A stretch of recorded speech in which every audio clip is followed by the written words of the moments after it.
I think it was just the setting that it was on.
You don't have to see me.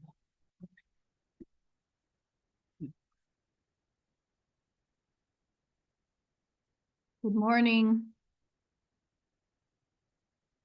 Good morning, Supervisor. Morning. How are you doing? Doing all right. Yourself? Weathering it. Your friends in Duarte. Never mind. We'll talk offline.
Joyce, is this an audio check?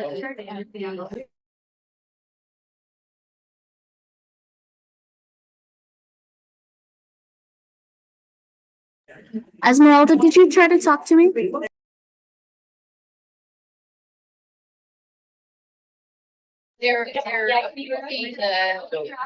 was the.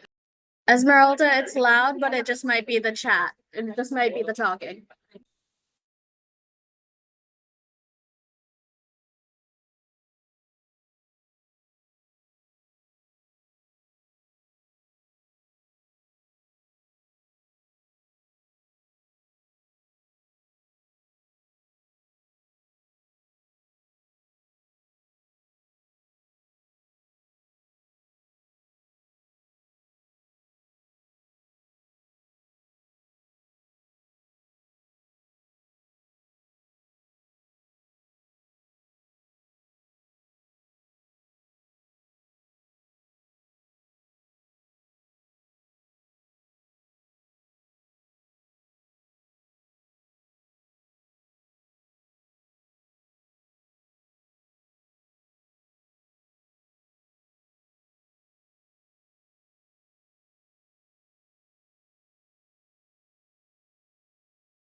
That's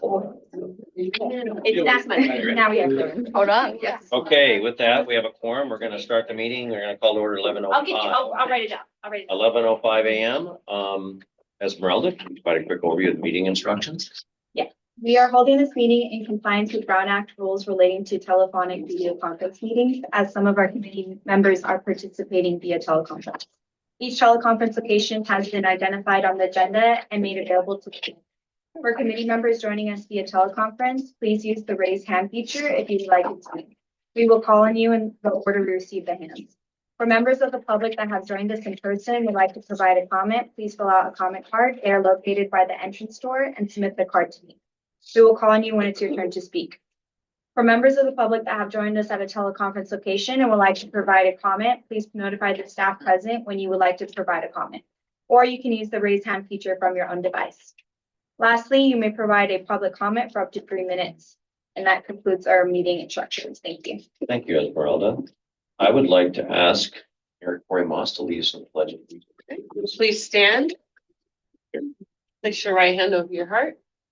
Begin. I pledge allegiance to the flag of the United States of America and to the republic for which it stands, one nation, under God, indivisible, with liberty and justice for all. Certainly. And then, can you conduct roll call, please?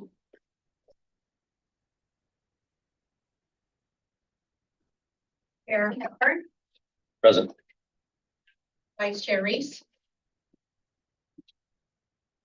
Here. Member Shevlin, Here. Member No, Here. Member Moss, Here. Member Alternate Peralta. Absent.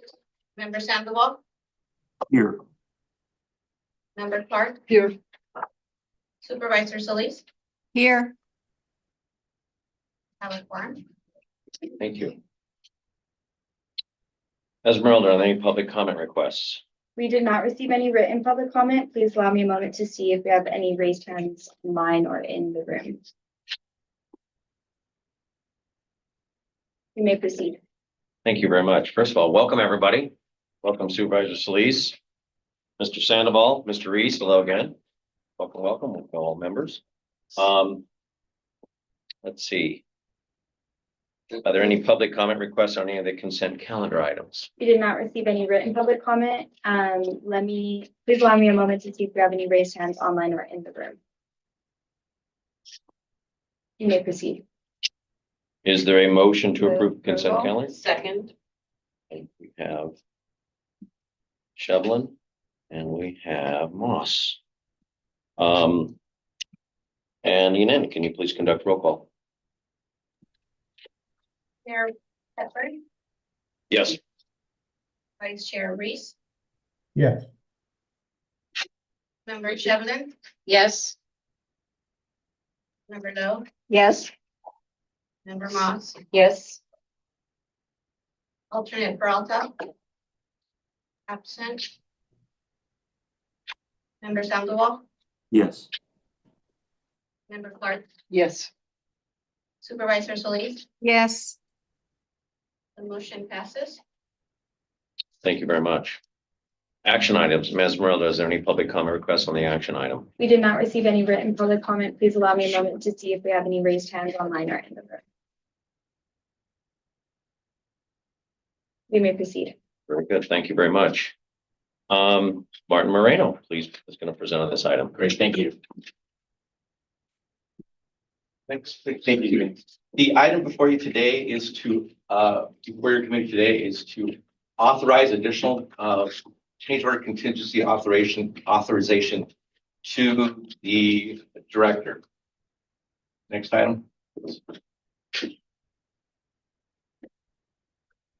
A little background.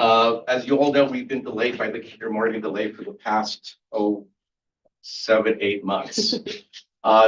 During that time, we've had an opportunity to go back and work with the contractor to identify the potential liabilities associated with some of the delays associated both with the Kinder Morgan delay and the Union Pacific design revisions that have occurred through the course of the project.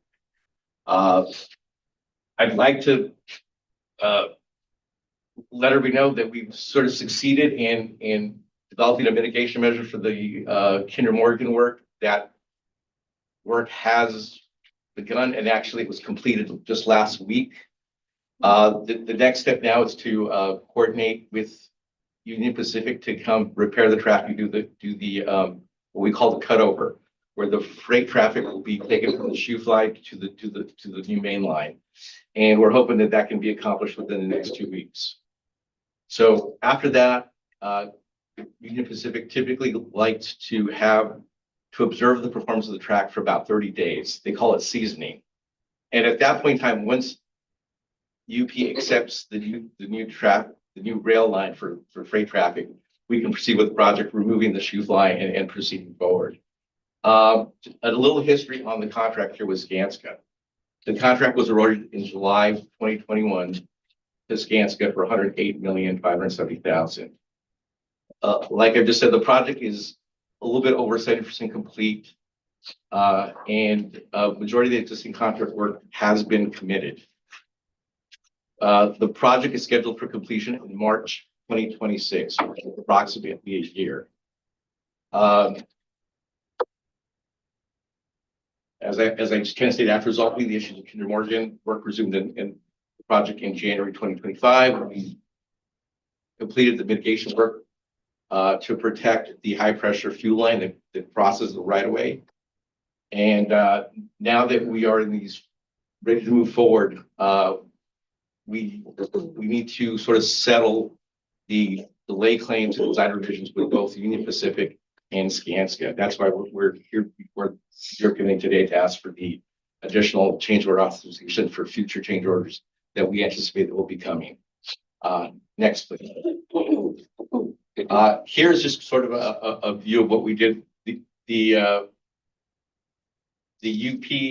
Kinder Morgan line crosses the UP right away in this direction. And what we've done is we've constructed a slab that's approximately 20 feet wide there, 2 feet thick across the entire right of way of the Kinder Morgan line that crosses the right of way of Union Pacific. What you see here is the south half.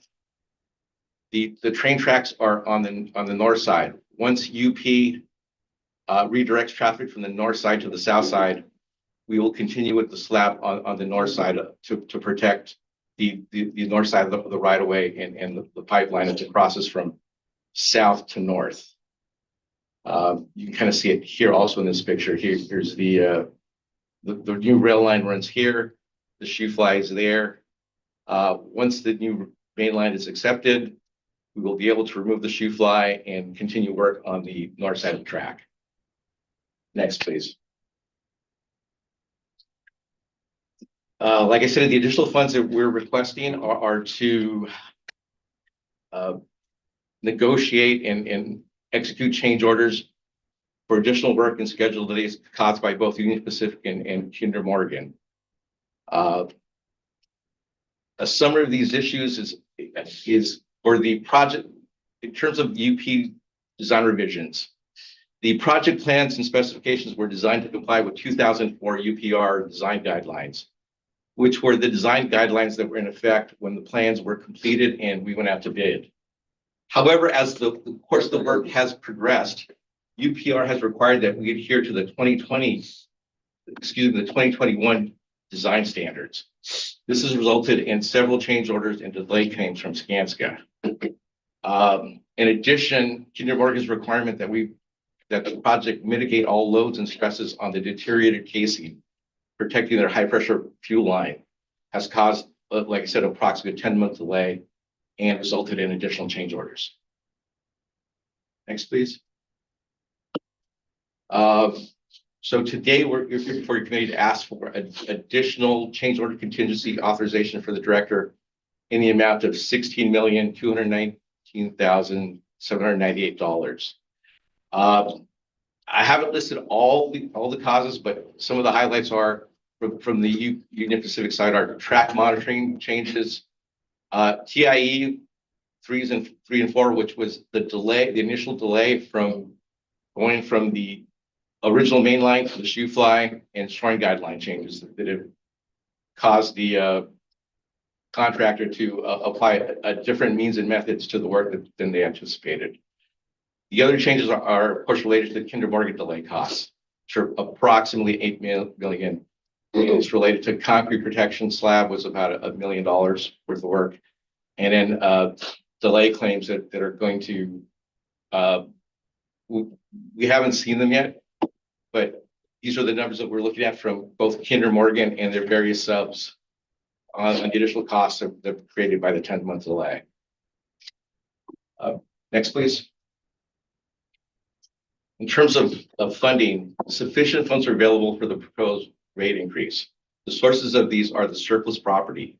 There's the field office, which is located at 1210 Fullerton, which was purchased as part of the project, and another parcel. So the field office is located on the, I'll call it the northeast corner of Gale and Fullerton. So that parcel is owned by the COG. In addition, the COG owns an additional parcel that's located on the, I'll call the northeast side of Railroad and Fullerton. It was purchased to construct both a stormwater pump station and a recycled water pump station. However, it's a fairly big parcel, and there's going to be, and the pump station only occupies a small portion of it. So we've had our consultant look at the value of both of those parcels, and their preliminary estimate value is about 9 to 10 million. And the balance of the funding will come from the Metro Measure M MSP loan. So that's where we anticipate that the additional funding will come from. Next, please. So once again, the action before you that we're requesting is the additional authority to enter into future change orders, and of up to $16,219,798, which would result in a maximum contract value of $124,789,000. Once again, I'd like to stress this is a maximum contract value. As we go through the process and we negotiate with Skanska and their subs, it's our intent to negotiate the final change orders, validate the costs, and and with the goal of bringing in the final costs below this number. This is what we think is at this point in time the maximum exposure to the agency. So at this point in time, I'd just like to open up to any questions that the committee may have. Before we start to committee comments, I just want to make it real clear that the numbers that we're showing right now and our path forward as far as recouping these is for a discussion on a closed session. And we're not prepared for that right now. So it's more of the monies that are going, what's been completed, but this other issue with what the cost for needs to be for another time. We will have a closed session. We will bring that forward in the very near future. But right now, Supervisor Solis. Yes, thank you for the presentation. I just have a question. Union Pacific Railroad required the design standards to be updated from the 2004. And this project was awarded in 2021. So why was this brought to our attention so late? I mean, how could we have prevented this if possible? It's difficult. If I can maybe answer that question with an example. Yanine, can we go back a little bit to the photo? Okay, so one of the big ticket items that I displayed was track monitoring. Typically, track monitoring would consist of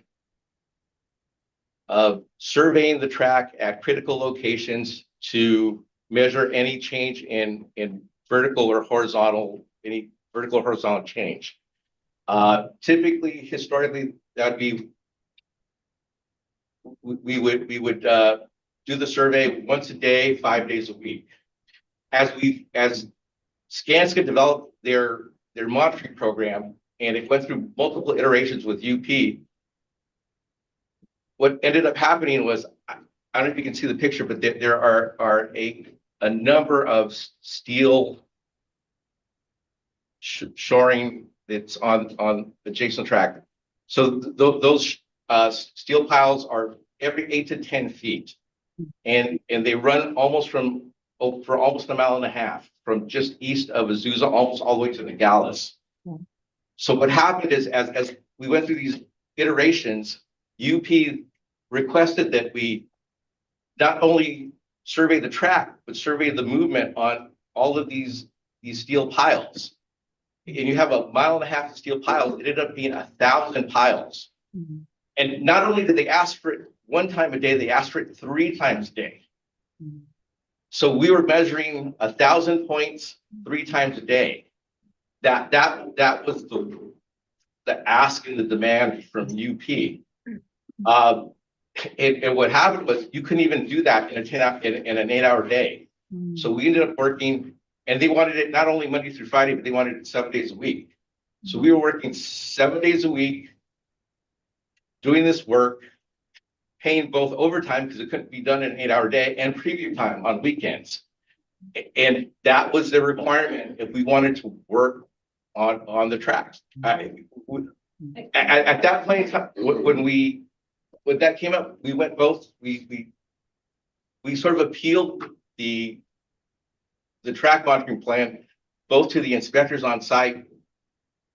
We appealed it to UP's engineering consultants. We also appealed it directly to UP, and we were denied based on safety. After about a 6, 7, 8 month period, when we had data to show that there really wasn't any movement on the tracks and everything appeared stable, we again went back to both UP's consultants and UP, and we were denied again.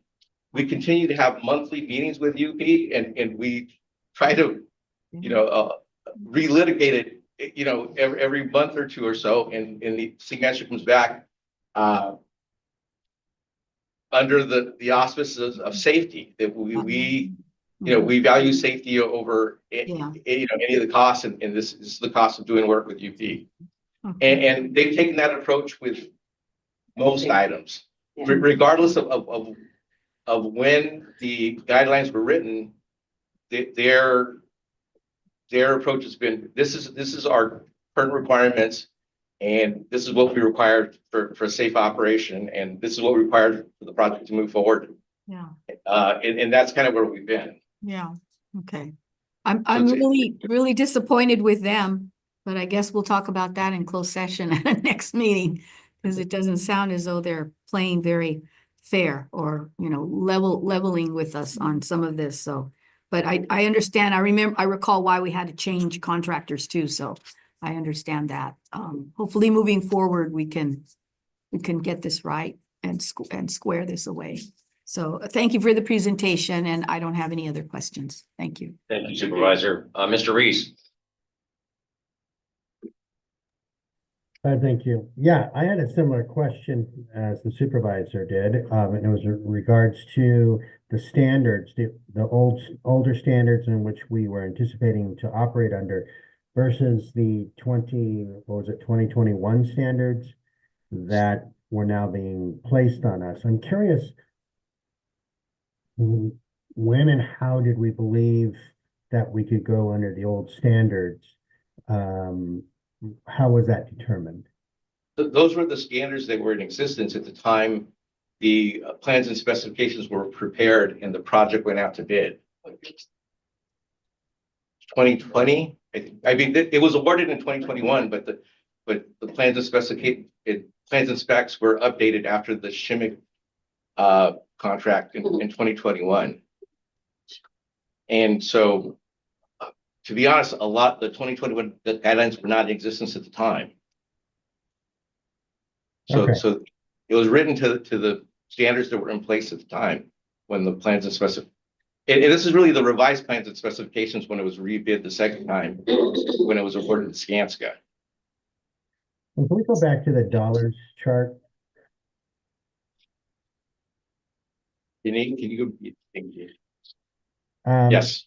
So of this total of 16 million, how much of that could be tied to delay costs? UP delay costs or Kinder Morgan delay costs? Let's start with the 10-month delay, however you want to classify It- it. it- I would say it's the Kinder Morgan delay costs that are shown on the bottom. So it's this 7.9 number. Right. So the 8 million. Once again, we'll be validating all the contractor claims and their subcontractor claims and their supplier claims of increased, we're looking at increased labor, increased equipment, storage costs, and those types of claims that have been submitted that we'll be going through and reviewing them at a very detailed level. And of the 108 million that we originally had, how much of that was contingency? 10%. Right, so 10 million contingency. So we've used our 10 million contingency and still wanting additional 16 million. Is that We've right? used about 80% of the contingency. Yes. 8%. And you want another 16 million. So we're now 20 plus percent over. About 18 million. Yes. Right. All right, that answers my questions on that. Thank you. Just a real quick clarification. So this was bid in 2020 and actually fully bid in 2021, correct? With the specifications. At that time, there was no concern on Kinder Morgan as far as the encasement. Is that correct? Correct. So this all happened up after once Jessica came in control of this, that all of a sudden we had everything laid down and Kinder Morgan came back and said, we're worried about the casement, and UPR got notified and said that we will not move forward unless that's addressed. Correct? Correct. Okay, just a little overview, just kind of let everybody know. So, but again, we will obviously discuss this at a later date, but at the present point, this will get us back on track. Is that correct? Not to say that, I mean, it's. Or maybe intended. This should be a cost to complete. And I think that's the positive thing that Right. just to move forward. the reason that this item is coming now is because we do feel like we have an all encompassing closeout number. Because we have the slab work done. So that's why, obviously, we've been talking about the UP issue for multiple years and we've been talking about the Kinder Morgan issue for the past 9 months.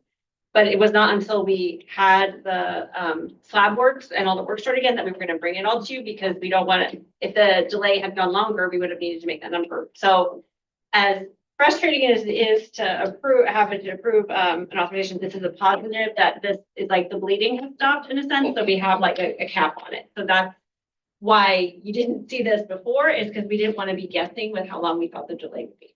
Beautiful. Mr. Reese. Yeah, thank you. I had another thought in regards to the new 2021 regulations or standards. Have we done any analysis internally to determine if there's any other standard changes that may come into play on this project that one you've identified through that track monitoring? Is there any others that could come into play that could be additional costs that we may not have anticipated? We do not anticipate any changes because we've dealt with the shoring guideline changes. There were changes to the bridge waterproofing, which was a couple $100,000. We still have to construct the north side of the UP bridge, but those costs are already incorporated into this future change order costs. Okay, so we shouldn't be surprised with any other regulatory change orders. No. Okay. The primary ones are shoring guidelines. Track monitoring, that track monitoring number is to the closeout of the project where we're still going to see if we can get some additional relief. But to this point in time, we've been denied. And the other changes are just to the bridge itself and its protection, corrosion protection and waterproofing. Those changed. Those are, I think, maybe a $250,000 change. But all those costs have been incorporated into this $16 million number. Okay. All right. Thank you. Supervisor Sleaze. Yes, one last question. Will the COG coordinate any detours with Roland Heights community related to the Shoe Fly Bridge? And will traffic be impacted for another year? At this point, that there's no change in traffic circulation. Typically, traffic goes down either through Azusa or Nogales to cross the tracks, and that will continue for an additional 12 months until we're able to open Fullerton. All right, thank you. Any other comments? Real quick question on the sale of the surplus property. I take it it's not being sold now. Monterey That's doesn't just- get any of that, I'm sorry. But I'm just wondering about the actual sales process. Or how quickly is that money available? Yeah, so generally, we start the process toward the end of the project, but given the unique situation, we are reaching out to, it's a two-step process. The first process is to see if any public agencies or something that could be used as a public use. That's one first try. And if there's no taker, then we go ahead, submit it to the state and ask for a market approach to sell it to the market. So I think in this case, we are reaching out to various cities and or entities to see if there's an interest. And also you'll probably see an item in the governing board that we are going to take this property to be declared surplus just to get this process started. And all that is really to address this unique situation But here. it's about a 12-month process. It could take 12 months. Okay. So yeah, we want to start early. Yes, Just to answer Supervisor Solis's question about outreach, we will be notifying local stakeholders and business in the area about the restart of the work. So that'll be coming, I'll be having in the coming weeks. very good. Very good. Not a question, just a real quick comment, and I just want to thank staff. And this project has been extremely frustrating. It's been a huge challenge for City of Industry. You know, and every time you think nothing else could happen, something else happens. But I want to thank Marissa, I want to thank Martin, I would thank Ricky, everybody for keeping City of Industry informed, keeping this. I mean, my, city staff and council colleagues, without being able to say much, are, happy to be able to work with you, the partnership there to identify the bigger picture, to make sure that we can get this done. Ricky, the outreach as far as, reaching out to our businesses and all of those individuals who are impacted by this. I want to thank you all very much. This has been a tremendously frustrating, complicated situation, and the whole issue with UP and their, inability to partner better. Being nice. I'm so being nice. very nice. Those words are just flowing. Is something that's been happening for so long, and I just, these conversations need to continue. That we've got to try to find a way to somehow make that work. I don't know how we do. I just, we just have to continue. Well, we have some new electeds now. They might have to have some conversations over this, because this has been since I've been on the COG. Once you've really started heavy construction, it's been Right. interesting at best. Yeah, most definitely. So, But also, I want to say thank you to you for getting it pushed so fast with all of our great staff, to make sure that this happened. Because without yours, this wouldn't have happened. So we thank you. expedite that encasement and getting it approved so we could do it. And I will take that back to my city staff and my Please, I mean, council. it takes a village. Oh, yeah. I'll No, tell you it what, was- this- I was this a is- little anxious. I was like, you want me to go tell them what? No, And how long do I have? About 5 minutes. yeah, so Again, please, seriously. I will So- do that. Thank you. Okay, with that, I will take a motion. The recommended action. Shevlin, Second it. second, Moss. Yan, roll call, please. Chair Hepburn, Yes. Vice Chair Reese, Yes. Member Shevlin, Yes. Member Lowe, Yes. Member Moss, Yes. alternate Peralta. Absent. Member Sandoval, Yes. Member Clark, Yes. Supervisor Solis, You're you're muted. Supervisor Solis, Oh, I'm sorry, yes. thank you. The motion passes. Thank you, Yunin. Presentation, Mr. Lai, Yes, update on the H3 and the RCE grant. thank you, Chair, Vice Chair, members of the committee. We have a presentation on ACE Phase 3 and RCE grant. We've got about 6 slides. We'll go through them very quickly and allow time for questions. The slides we're going to go over are going to delve into the ACE history, the history of the ACE, what are some of our achievements, still the needs coming out of it, and then tie it to why we applied for the RCE, got awarded for the RCE, and the feasibility study that we're going to be doing with the grant. So with that, the first slide, you'll see probably something that's familiar with you, where it basically shows the freight corridor that goes through our Southern California. Really, it starts with the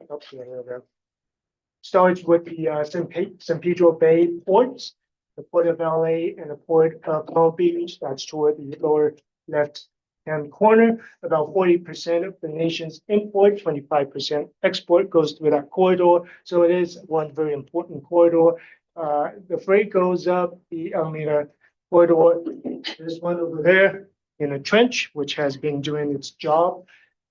Makes a turn at the LA Redondo Junction, kind of turns east, and then from there on to the Colton crossing, and then from there on to the rest of the nation. So it is a very important corridor for the nation. About 16% of that waterborne container that enters into the US do go through the corridor. Next slide.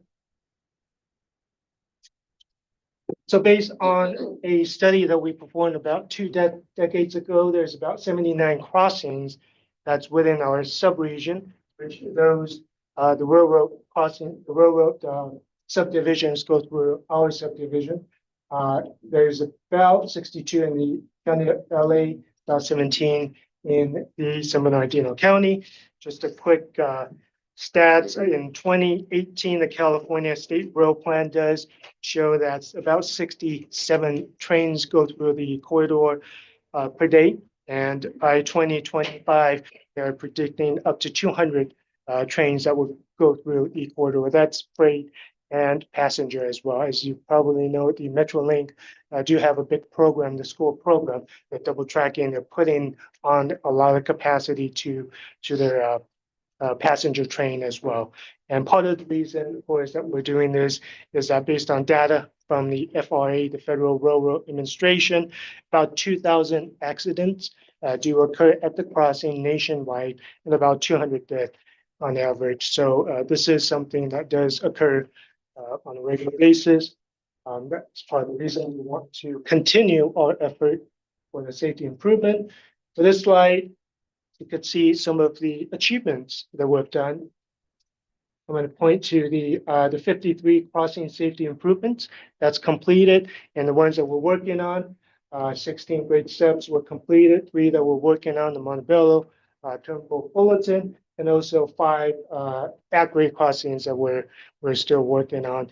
But if you do a quick math, you see that the 79 that we have identified earlier and the 53, you could still see that there's still some crossings that we're looking to do improvements on. And that's the basis for us wanting to get funding and to sort of complete our crossing improvements throughout our subregion.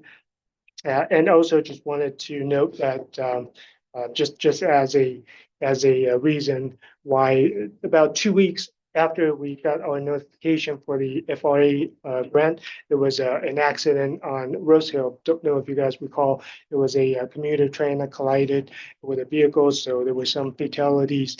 So it's something that does happen on a regular basis. Next slide. A little bit on the RCE grant, I do want to point out it's a DOT, U.S. Department of Transportation grant. It's administered by the Federal Railway Administration under the Bipartisan Infrastructure Law. About $1.1 billion with the latest round. It was awarded to 123 projects across the nation, and we're one of 7 in California with this project that got awarded. So I do want to thank our staff, Vanessa, John, for doing a good job with this. And the announcement was made January 10th, so which is pretty recent. Our next step is to meet with the FRA on February 10th. If I may, let me quote from the U.S. Transportation Secretary regarding the program.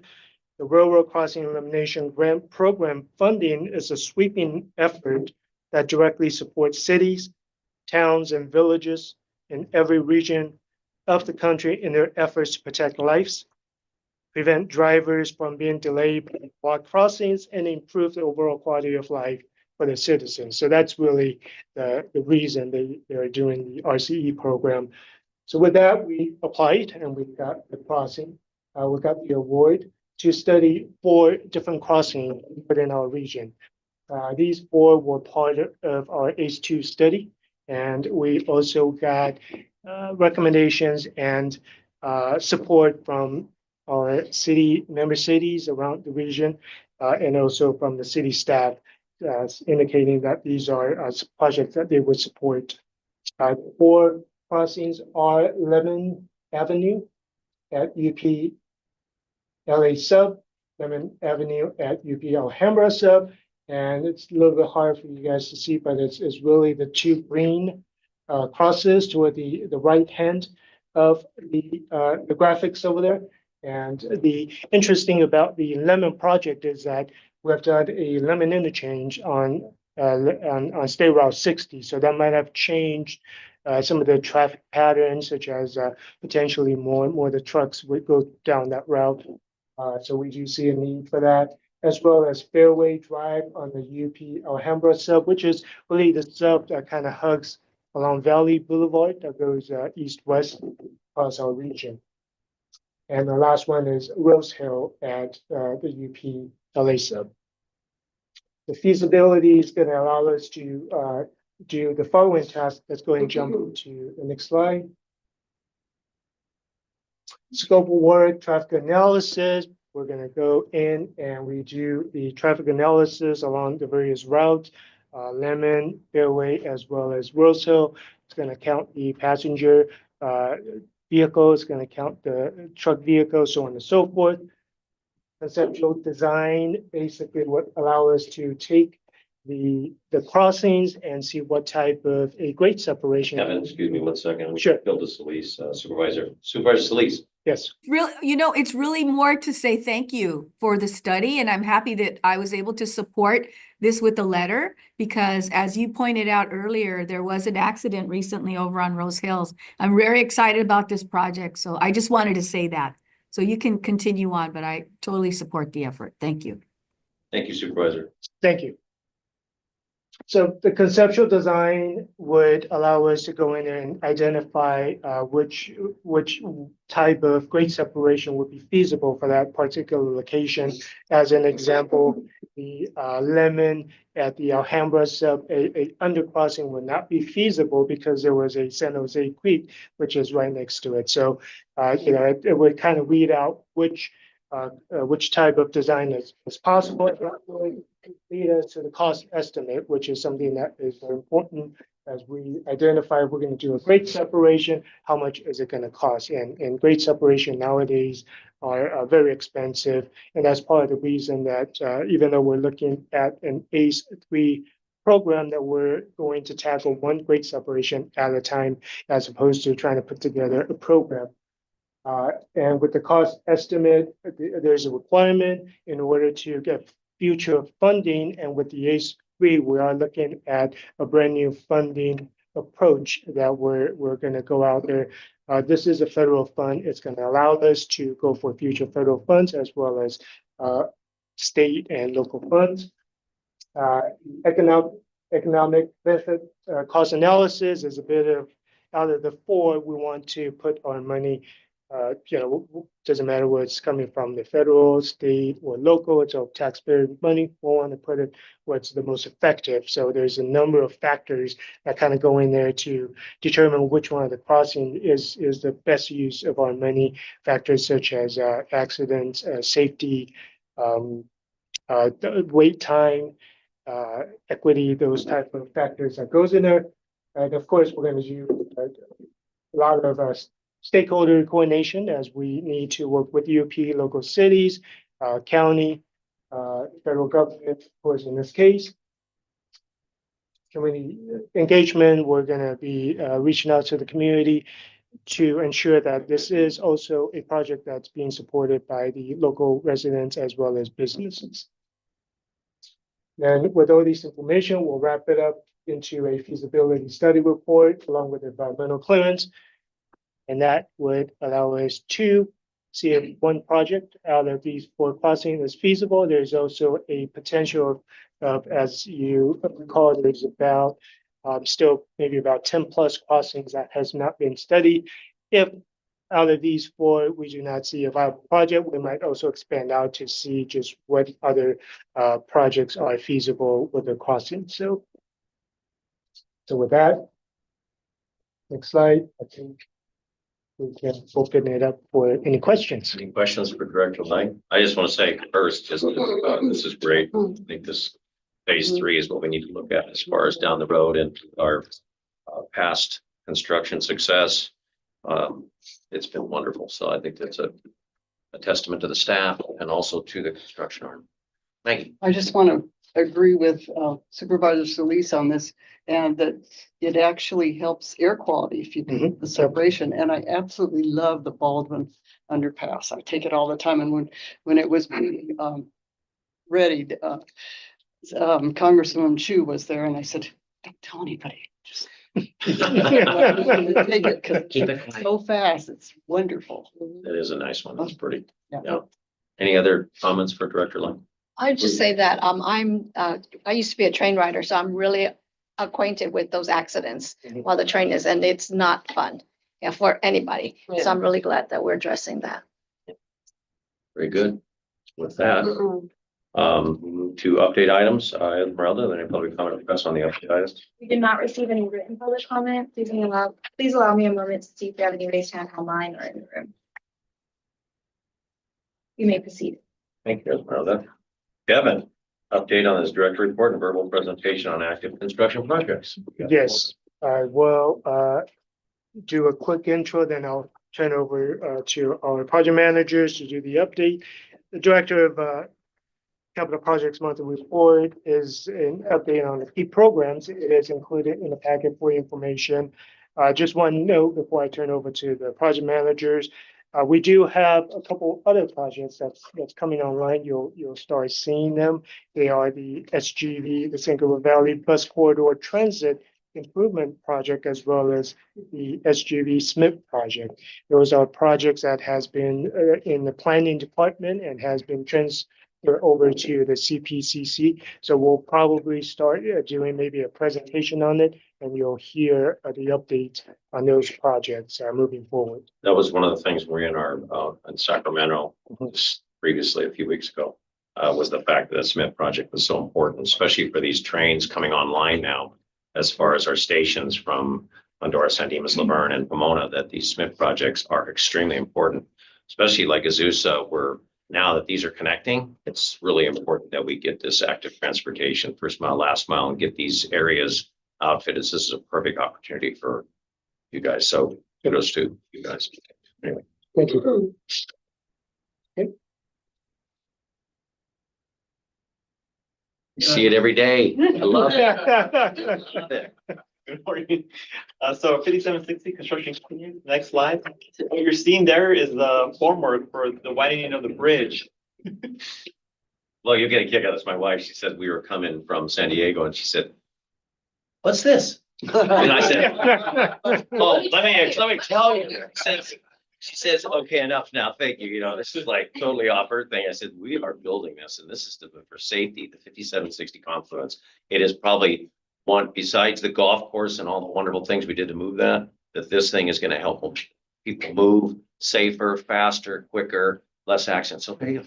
Now that you did your report. I did. There you go. Think about Patty for that one. Yeah. Yeah. If you can go to the previous slide, Janine, please.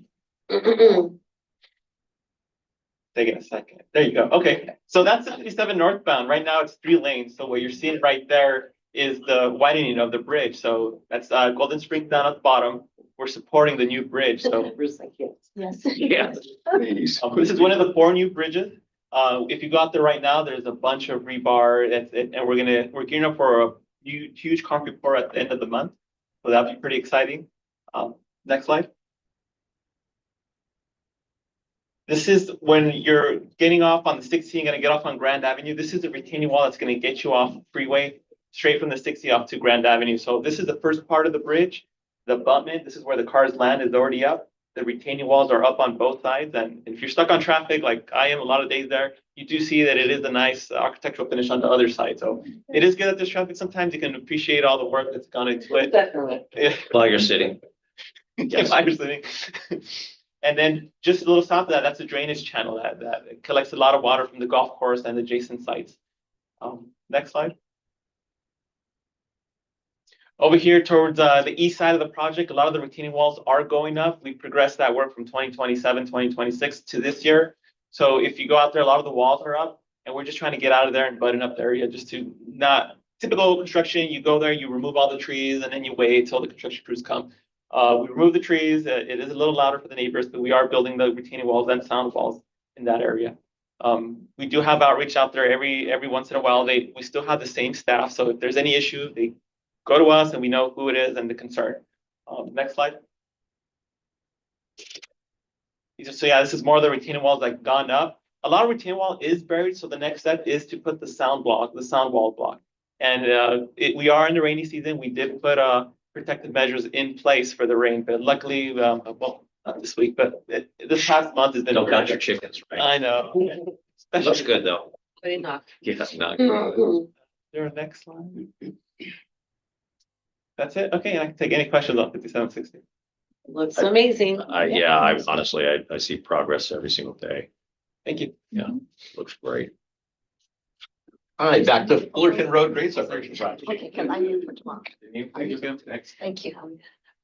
Once again, this is a photo of the installation of the concrete protection slab over the Kinder Morgan pipe.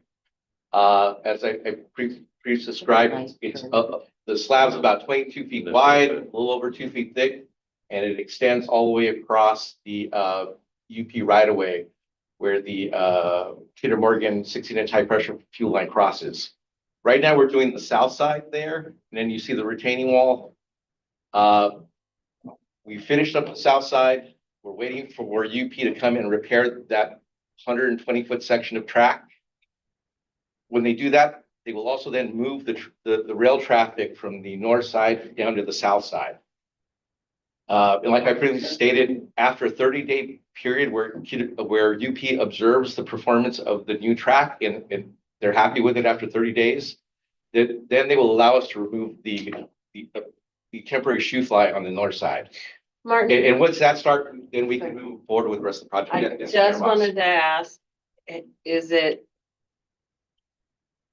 common that they approve it after the 30 days, or do we ever see a situation where they do not? And if they don't? Actually, in previous projects, they didn't even have a seasoning period. Once again, this is Just covered it. this was another. This is new too? This is new. The seasoning. So we don't have anything to really go off with this? No, It's called a changing rule book. because we had the same issue when we moved traffic from the main line to the shoe fly. Right. Before we could remove the old main line, they wanted a 30-day seasoning period. So that was one 30-day delay. Right, It was not right. scheduled. This will be another 30-day delay. Like I said, typically we haven't had any movement along the retaining wall. And there's still, and even after the. Correct. And we've asked multiple times, as you can see, that the steel piles. Right. We have about 1,000 of them. And those haven't moved either. And those, we No. measure each one of those 3 times a day, 7 days a week right I now. know. we don't anticipate it. Exorbitant cost. We have a request in if we can shorten it. Okay. Shorten the seasoning Okay. period. And they responded that if they get X amount of tonnage of freight across it, that they would reevaluate it at that time and consider shortening the seasoning period. That's as good as we can get a definite maybe. They're so generous. I'd be very careful. Well, with thank that you. 30 I'd be very careful that going less than the 30 days. I would go by the letter of the law, what they're recommending, and then it's good to go, because then they can't go back. But anyway, that's just my, Well, we have a formal You're request in, wrong, but I know. and we will then submit another formal request after that tonnage to say, can we shorten?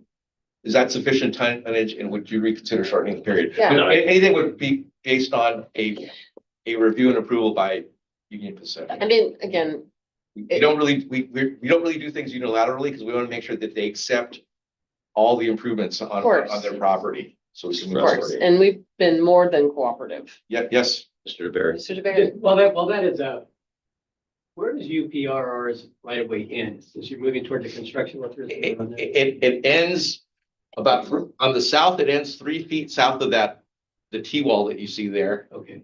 And on the north side, it extends all the way to the sidewalk. Stops at the palm tree and the pole.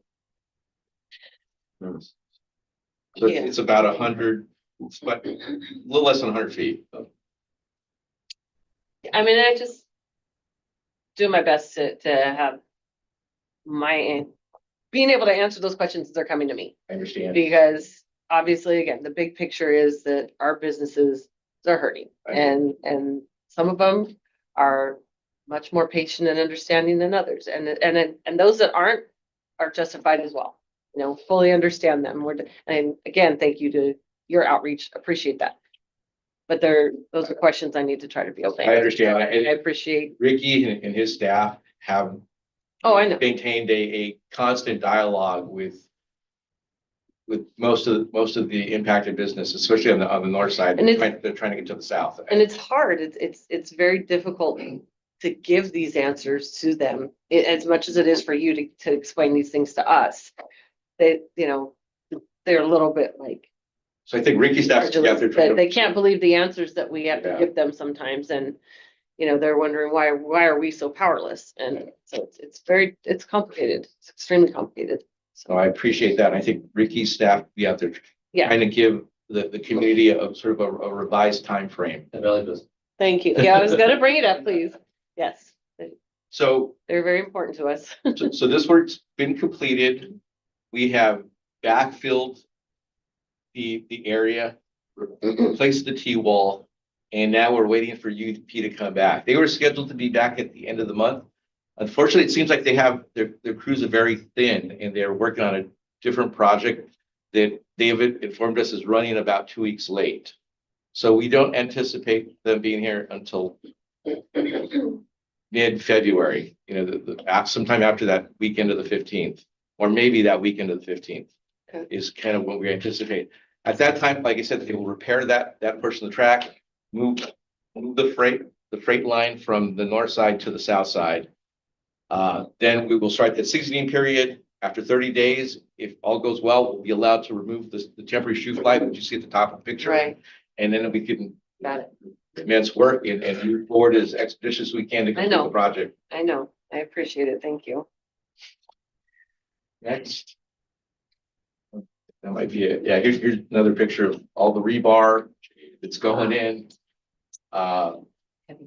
Exactly. And once again, this just kind of shows all the steel piles there and the concern that the community had. And once again, we think it's a little over the top. Now we've got over a year's worth of data. There's been little to no movement, and we will ask again, but like I said, we've tried to work it out at the inspector level on site, at their consultant engineers level, and then directly to UP. And we will continue to do so to try to get some relief here. Next, please. So if there's any further questions, I'd be happy to answer. We're moving forward. Thank God. Yes. Big picture. Yeah. Big picture.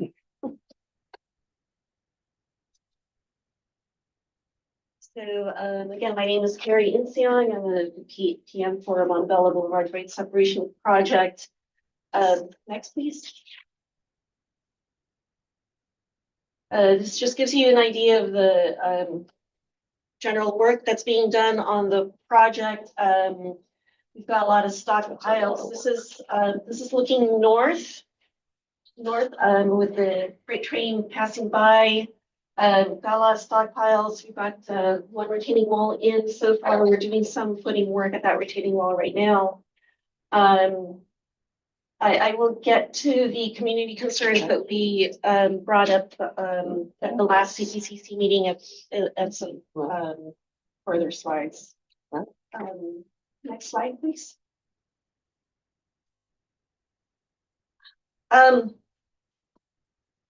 This again is the same retaining wall that you saw earlier. In 2025, we're going to start digging the CIDH, drilling for the CIDH piles for the other retaining walls. That'll start happening in the summer of 2025 and into the fall of 2025. But what we see here at the bottom is some relocation work for Edison. There were some concerns with the lighting. The community had expressed concerns that we talked about at the previous CPCC meeting about the lack of lighting at this construction zone. So this is an example right here of one of the temporary solar powered lights that we've put in to help with the lack of lighting in the area. Next slide, please. Just a closer picture of the Edison undergrounding work. This is what they're considering phase 1 work. Starting this month, actually, we hope to start the Edison jack and bore work to replace an existing overhead line. We're going to underground it. So that's going to be happening later this month. That's the culmination of months and months and months of design work and redesign work, and finally cost sharing agreements between us and Edison. Next slide, please. What you see here is the shoe fly tracks being laid down. This is just to give you an orientation. You're looking east. This is our construction trailer right here. This is Roosevelt right here. That's the Edison work that I had pointed out earlier. This right here is a Fleischmann's vinegar plant. We're having to make some modifications to a spur track that makes deliveries from the UPR freight line into the Fleischmann's track. So we're making modifications to this spur track because it will have to be realigned when the shoe fly eventually comes in. The spur track actually needs to be modified 3 times throughout the life of the project as we install the spur track, move the trains over, and then install a second spur track, move the trains over, and then finally for the final configuration of the main line. So this work right here with the spur track, even though it's just a small segment, has been months and months and months in the making with back and forth negotiations with our right-of-way eminent domain council just to work on this. Is this last slide? Just to give you a preview of what's going to be happening in the next couple of months between now and the next CPCC meeting. Like I said, this existing Edison overhead line that you see faintly right here will be relocated to an underground boring location to the east of where the underpass will eventually be. We're going to do CIDH pile work.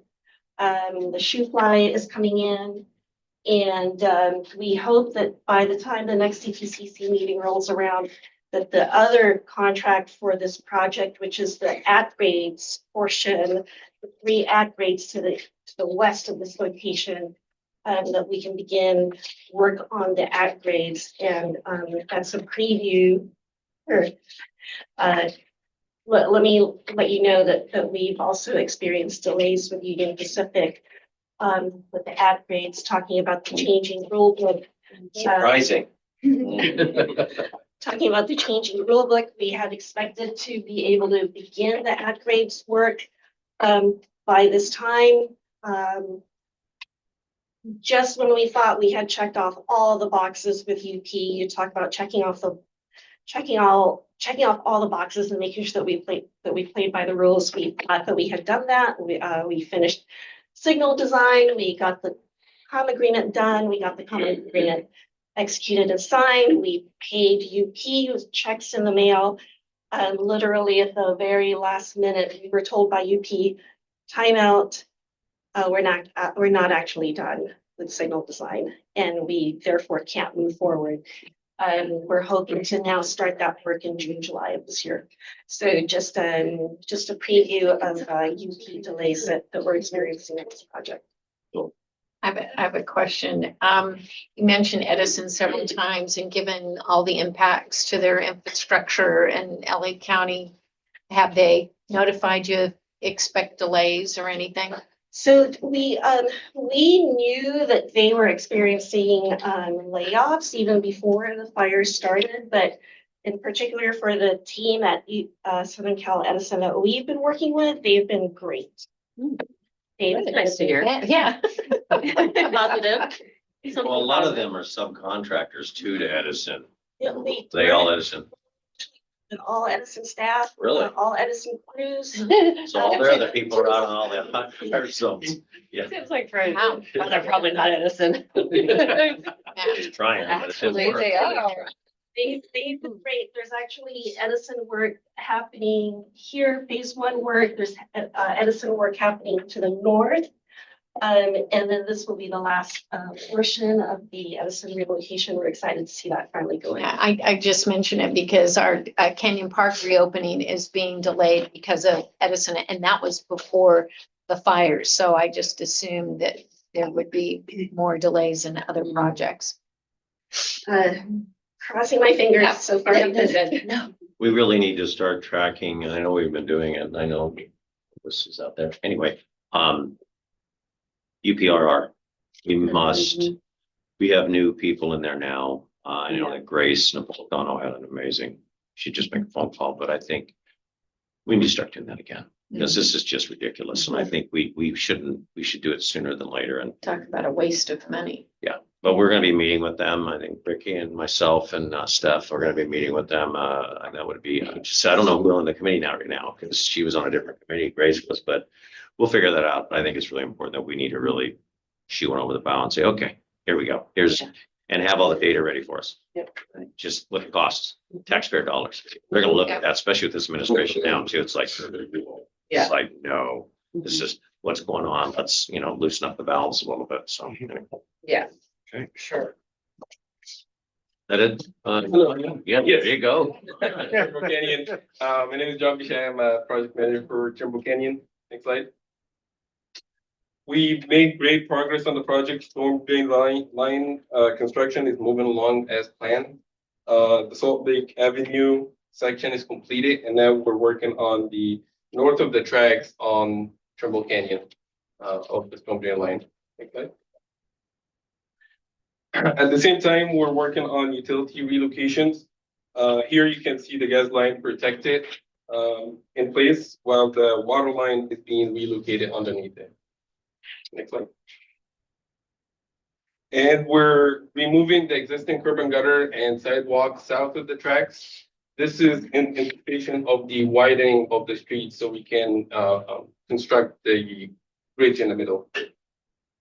And also we're planning to do a full closure to through traffic along the tracks in preparations of the removal and reconstruction of the San Jose Bridge. We're notifying all the residents. We're working with community outreach to notify the residents, put up all the signs that's needed, and all driveways in the area will be maintained open at all times. And I think that's all the updates. Very good. Thank you very much. We're moving. Progress. Is that it, Director Lai? Yes. Very good. I'll make this quick. As we previously mentioned, we secured a US DOT grant through the Federal Railroad Administration's Railroad Crossing Elimination Program for the Alameda Quarter East ACE Phase 3 Feasibility Study, which Director Lai talked about. It's the major achievement and a testament to the dedication, hard work, and collaboration of the CPCC committee, staff, and congressional leaders. And that we'll be continuing that and maybe getting more and more and more as we move forward. Securing this funding reinforces our commitment to enhancing rail safety and improving mobility of the San Gabriel Valley on and will build success for our current ACE program. And thank you all. It's a lot of hard work, but continue to do that. And finally, if there's no other questions, our next scheduled meeting is April 7th at 11 a.m. General Counsel? I'll make the same announcement. I'll just talk to Ruth and Maggie afterwards. Very good. Then I think adjournment is always in order. We're going to adjourn at 12:10 p.m. Thank you all for coming. Thank you. Thank you, staff. Thank you, everybody.